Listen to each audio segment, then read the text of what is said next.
സെക്രട്ടേറിയറ്റിൻ്റെ ഭരണസ്ഥിര കേന്ദ്രത്തിൽ 4 മുക്ക് കൂടുന്ന ഒരു സ്ഥലമാണ് നമ്മുടെ ഈ ഒരു സ്ഥലം. ഇവിടെ ഒരു ട്രാഫിക് നിയന്ത്രണമോ അല്ലെങ്കിൽ മറ്റു കാര്യങ്ങളോ നിരവധി അപകടങ്ങളാണ് ഇവിടെ ഉണ്ടാകുന്നത്. അതേപോലെ തന്നെ അനധികൃതമായുള്ള പാർക്കിങ്ങും കാര്യങ്ങളും എല്ലാം, അതായത് നിരവധി അപകടങ്ങളാണ് ഈ ഒരു സ്ഥലത്തുണ്ടായിക്കൊണ്ടിരിക്കുന്നത്. അപ്പോൾ ഇതിൽ നമ്മുടെ ട്രാഫിക് ഉദ്യോഗസ്ഥന്മാർ ഇത് കണ്ടില്ലെന്ന് നടിക്കുന്നതാണെന്ന് തോന്നുന്നു, അല്ലെങ്കിൽ സർക്കാർ ജനങ്ങളെ ഇതിനു വേണ്ടി അതായത് മരണത്തിലേക്ക് വിട്ടുകൊടുക്കുന്നതാണോ എന്നുള്ള സംശയമുണ്ട്. എന്തായാലും അതെ, ഇതിപ്പോൾ സംഭവിച്ചാൽ ഇതിപ്പോൾ ഇത്രയും ഒരു തലസ്ഥാന നഗരിയുടെ ഹൃദയഭാഗമായ ഈ ഒരു സ്ഥലത്തെ ഒരു ട്രാഫിക് നിയന്ത്രണമെങ്കിലും ഏർപ്പെടുത്തണ്ടേ? കാരണം 4 കൂടുന്ന റോഡാണ്.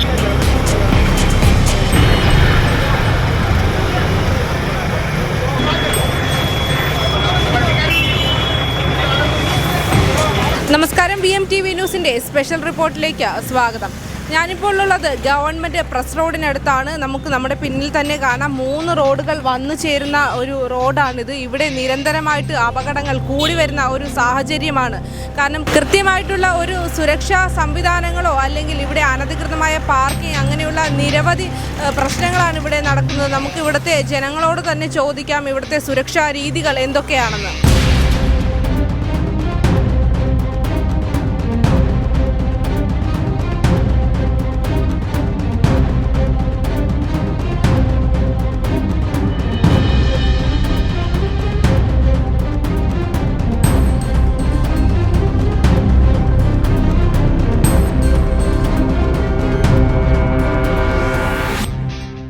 അതിലിപ്പോൾ ഇവിടെ പോലീസുകാർ ആരും ഇല്ലല്ലോ.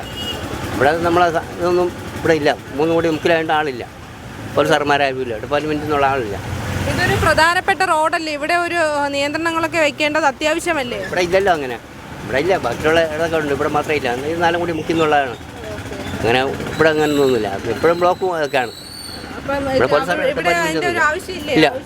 ഇവിടെ ആവശ്യമുള്ളതാണ്. ഇവിടെ നിൽക്കില്ലല്ലോ. ഇവിടെ ഇല്ലല്ലോ. ഡ്യൂട്ടി കയറി ഇടില്ലല്ലോ. ഇവിടെ ഡ്യൂട്ടി കയറി ഇടേണ്ട ആവശ്യമാണ്. ഇടില്ല അവർ. വലിയ അപകടമൊന്നും ഈ സൈഡിലില്ല. കുറച്ച് മുമ്പ് ഇവിടെ ഒരു അപകടം നടന്നിരുന്നു. എനിക്കറിയില്ല, എത്താറ്റില്ല. നമ്മളങ്ങനെ കുറച്ച് നേരം വലിയാറ്റുള്ള തിരക്കില്ല. ചില സമയങ്ങളിൽ നല്ല തിരക്കുണ്ടാവും. ഭാഗത്തുനിന്ന് വണ്ടികളൊക്കെ ഒരേ സമയം വരുന്ന സാഹചര്യത്തിൽ അപ്പോൾ ഇവിടെ ഒരു ട്രാഫിക് പോലീസിന്റെ അല്ലെങ്കിൽ കൃത്യമായിട്ടുള്ള ഒരു ആരെങ്കിലും ഒന്നുമില്ല. ഒരു ട്രാഫിക് സ്റ്റേഷൻ്റെ ആരെങ്കിലും ഒരു പോലീസ് ആരെങ്കിലും വേണമായിരുന്നു. പക്ഷേ ഇവിടെ ഇല്ല, ഇതുവരെ ഇതും ഇല്ല. നിയന്ത്രണമില്ലാത്തതുകൊണ്ട് തന്നെ റോഡ് വീതി കൂടുമെന്ന് പറഞ്ഞ് കുറേ കാലം കൊണ്ട് പറയണം. ഇതുവരെ ഒന്നും ആയില്ല. നിരവധി ആളുകളുടെ ജീവൻ നഷ്ടപ്പെടുന്ന ഒരു സാഹചര്യമാണ്. കാരണം ഇവിടെ നമ്മുടെ സെക്രട്ടേറിയറ്റും അങ്ങനെ ഒരുപാട് സ്ഥാപനങ്ങളൊക്കെ ഇവിടെ ഉള്ളത് കൊണ്ട് തന്നെ ഇപ്പോൾ ഒരു ട്രാഫിക് പോലീസിൻ്റെ അല്ലെങ്കിൽ കൃത്യമായിട്ടുള്ള ഒരു മാർഗ്ഗനിർദ്ദേശമൊക്കെ കൊണ്ടുവരണ്ടേ? അത് കൊണ്ടുവരേണ്ടേ, ഗവൺമെൻറ്റാണ് കൊണ്ടുവരേണ്ടേ. അതിലിപ്പം നേരെ മോളിലാണ്. അതിൻ്റെ 4 മുക്ക് റോഡാണ്. അവിടെ ദിവസം ആക്സിഡൻറ്റ് നടന്ന് കിണ്ണയ്ക്ക് ഒരു ആക്സിഡൻറ്റ് അവിടെ നടന്നു മോളിൽ. പിന്നെ രാവിലെ 10 മണിക്ക് ഒരു ആക്സിഡൻറ്റ് അവിടെ പറ്റി. നമ്മളിവിടെ നിന്ന് നോക്കിയിട്ട് തന്നെയാണ്. അത് 4 മുക്ക് റോഡാണ്. അത് അവിടെയും ഒരു നിയന്ത്രണം കൊണ്ടുവരണമല്ലേ? ഒരു ട്രാഫിക് പോലീസിൻ്റെ ആവശ്യമുണ്ടല്ലേ? അവിടെ ആ മുക്കിലെ ഒരു പോലീസിൻ്റെ ആവശ്യമുണ്ട്. ഇവിടെ കീലിട്ട സമയത്ത് നമ്മൾ അവരോട് പറഞ്ഞു ഇവിടെ ബമ്പ് വയ്ക്കണമെന്ന്. കീലിട്ട സമയത്ത് പറഞ്ഞപ്പോൾ അവർ പറഞ്ഞു കളക്ടർ ഓർഡർ ഉണ്ടെങ്കിലേ വെക്കാൻ പറ്റുള്ളൂ. അത് കഴിഞ്ഞിട്ട് നമ്മളിവിടെ ഒരു ക്ഷേത്രമുണ്ട്, അവരെടുത്ത് പറഞ്ഞു ഇവിടെ ഒരു ക്ഷേത്രത്തിൻ്റെ ബോർഡും വെച്ച് ആരെയും കൊടുക്കാൻ. അതും അവർ കേട്ടില്ല. ഒരു പോലീസിനെ ഇടാൻ പറഞ്ഞു, അതും കേട്ടില്ല. അപ്പോൾ ഇങ്ങനെ ഡെയിലി 2, 3 ഇങ്ങനെ വിഴുന്നുകൊണ്ടിരിക്കുകയാണ്. അതിന് പോകാൻ വഴി എന്താണെന്ന് വെച്ചാൽ സർക്കാർ ചെയ്താലേ പറ്റുള്ളൂ, അല്ലെങ്കിൽ മെമ്പറോ ആരെങ്കിലും ചെയ്താലേ പറ്റുള്ളൂ. ഇത്രയും നാളായിട്ടും അതും ഇത്രയധികം വാഹനങ്ങളും 4 റോഡ് ചേരുന്ന സ്ഥലം.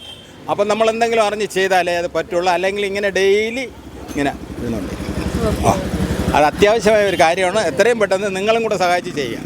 അത്രേ ഉള്ളൂ. നിങ്ങളുടെ ഒരു സുരക്ഷയാണ് നമുക്ക് വേണ്ടത്. അതെ അതെ അതെ അത് നമ്മൾ ഇത് പറയുന്ന ഒരു കാര്യമാണ്. ഇതാരും വന്നില്ലല്ലോ, ഇതിനെപ്പറ്റി തിരക്കില്ലല്ലോ എന്ന് ഞങ്ങൾ ഇപ്പോഴും ഇവിടെ നിന്ന് സംസാരിച്ചുള്ള കാര്യം. ഇത് അത്യാവശ്യമായ കാര്യമാണ്. ഇവിടെ ഈ 4 റോഡെന്ന് പറഞ്ഞാൽ അവിടെ നിന്നും വണ്ടി വരും, ഇവിടെ നിന്നും വണ്ടി വരും. കണ്ടില്ലേ ഒരാൾ ശ്രദ്ധിച്ചില്ലെങ്കിൽ പോക്ക് സംഭവങ്ങളാണ്. ഇവിടെ ആരുമില്ല. ഉത്തരവാദിത്തപ്പെട്ട ആരും വന്നിട്ട് എന്താണ് ഏതാണെന്ന് ചോദിക്കാനും പറയാനും ഇവിടെ ആരുമില്ല. ഞങ്ങളുടെ ദിനംപ്രതി നമ്മൾ കണ്ടുകൊണ്ടിരിക്കുന്ന സംഭവം ഇത്. ഈ 1 വേ എന്ന് പറയുന്നത് അവർ സാധാരണ ശ്രദ്ധിക്കാറില്ല. വണ്ടി എടുത്തൊരു ഒറ്റ പോക്കാണ്. നോ എൻട്രി എന്ന് വായിച്ചാൽ പോലും കാറായിരുന്നാലും ശരി, ഒരു ആട്ടോയായിരുന്നാലും ശരി, ഒരു ബൈക്കായിരുന്നാലും ശരി, ഒരു ശ്രദ്ധയില്ല, ഒന്നുമില്ല. 4 മൂല 4 സൈഡിൽ നിന്ന് വരിക, ഇടിക്കുക, അവിടെ വന്ന് വീഴുക. കൂടുതൽ ലേഡീസാണ് ശ്രദ്ധിക്കപ്പെടാതെ ഇങ്ങനെ പോകുന്നത്. ബൈക്കിൽ വന്ന ഒന്നുമില്ല, നേരെ വിട്ടങ്ങ് പോകും. ഒരു നിയന്ത്രണം വെക്കേണ്ടത് ഒരു സർക്കാരിന്റെ ഉത്തരവാദിത്തമല്ലേ? തീർച്ചയായിട്ടും അവരെ ഉത്തരവാദിത്തമാണ്. നിയമം അവരാണ് തീരുമാനിക്കേണ്ടത്. അവർക്കൊരു പോലീസുകാർ ഇടുകയോ അല്ലെങ്കിൽ എന്താണെന്ന് വെച്ച് കഴിഞ്ഞാൽ അതേപോലെ ഒരു നിയന്ത്രണം കൊണ്ടുവന്നാൽ മാത്രമേ ഈ 4 മുക്കിലും ആക്സിഡൻറ്റ് കുറയൂ. സ്പീഡ് കുറഞ്ഞു വരും. മറ്റേ ഭയങ്കര സ്പീഡിലാണ് വരുന്നത്. മറ്റേ ഹമ്പ് വെച്ചാൽ പ്രശ്നം പരിഹരിക്കാമെന്നുള്ള ഒരുവിധം പരിഹരിക്കാം. ഇപ്പൊ ഒരു ഹമ്പ് വന്നാൽ അത്യാവശ്യം ഒരു ആക്സിഡന്റിന്റെ തോത് കുറയുമല്ലേ? ഇവിടെ അതെ കുറയും. കാരണം ഇവിടെ ഹമ്പ് വയ്ക്കാൻ വേണ്ടി ഇവിടെ റോഡ് പണിക്ക് വന്ന് പറഞ്ഞപ്പോഴത്തേക്ക് പറയും നമ്മൾ സാക്ഷ്യം വാങ്ങിച്ചു കൊടുക്കുക. ഞങ്ങൾ സാക്ഷ്യം വാങ്ങിച്ചു കൊടുക്കുക എങ്ങനത്തെ പറയാനായിട്ട് ഹമ്പ് വയ്ക്കാൻ പറഞ്ഞപ്പോഴത്തേക്ക് 2 ഹമ്പ് വെച്ചാൽ പോലീസുകാർ നമ്മുടെ ഈ നിയമത്തിൽ അവരെ കുറ്റം പറയാൻ പറ്റില്ല. അവർ 24 മണിക്കൂർ ഇവിടെ വന്നിട്ട് പലതും കാണിച്ചിട്ടുണ്ട്. പക്ഷേ അവരെ കുറ്റം പറയാനും പറ്റില്ല. ഈ നിയന്ത്രണമില്ലാതെ പോകുന്നത് യാത്രക്കാർ ശ്രദ്ധിക്കുന്നില്ല. വരുന്നത് 150 സ്പീഡിലാണ് കയറി അങ്ങ് പോകുന്നത്.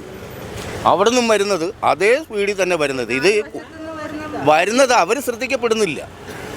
ഇവിടെ എത്രയും പെട്ടെന്ന് ഇത് വന്നാൽ മാത്രമേ ഇവിടുത്തെ ആക്സിഡൻറ്റ് കുറയുള്ളൂ. അല്ലെങ്കിൽ ഇവിടെ നടന്നുകൊണ്ടേയിരിക്കും ആക്സിഡൻറ്റ്. ഇപ്പോൾ നമ്മുടെ ഈ പിറകിൽ കാണുന്നതാണ് ഈ ഒരു 4 മൂല റോഡ്. ദിനംപ്രതി നല്ല തിക്കും തിരക്കുമാണ് ഈ റോഡിൽ അനുഭവപ്പെടുന്നത്. കൃത്യമായിട്ടും സർക്കാർ ഒരു മാർഗനിർദ്ദേശം അല്ലെങ്കിൽ ഇതിന് വേണ്ട നിയന്ത്രണം അല്ലെങ്കിൽ ഇവിടുത്തെ ജനങ്ങളുടെ ആവശ്യം ഇവിടെ ഒരു ഹമ്പ് സ്ഥാപിച്ചാൽ വാഹനങ്ങളുടെ സ്പീഡ് കുറയ്ക്കാൻ സാധിക്കും, അപകട സാധ്യത കുറയ്ക്കാൻ സാധിക്കുമെന്നാണ്. അപ്പോൾ ജനങ്ങളുടെ ജീവന് കൂടുതലും സംരക്ഷണമേകിക്കൊണ്ട് സർക്കാർ വേണ്ടപ്പെട്ട നടപടി സ്വീകരിക്കണമെന്നാണ് പറയാനുള്ളത്. അപ്പോൾ മറ്റൊരു സ്പെഷ്യൽ സ്റ്റോറിയുമായി വീണ്ടും കാണും വരെ ക്യാമറാമാൻ ശ്രീകണ്ഠനോടൊപ്പം അനുജ പ്രകാശ്.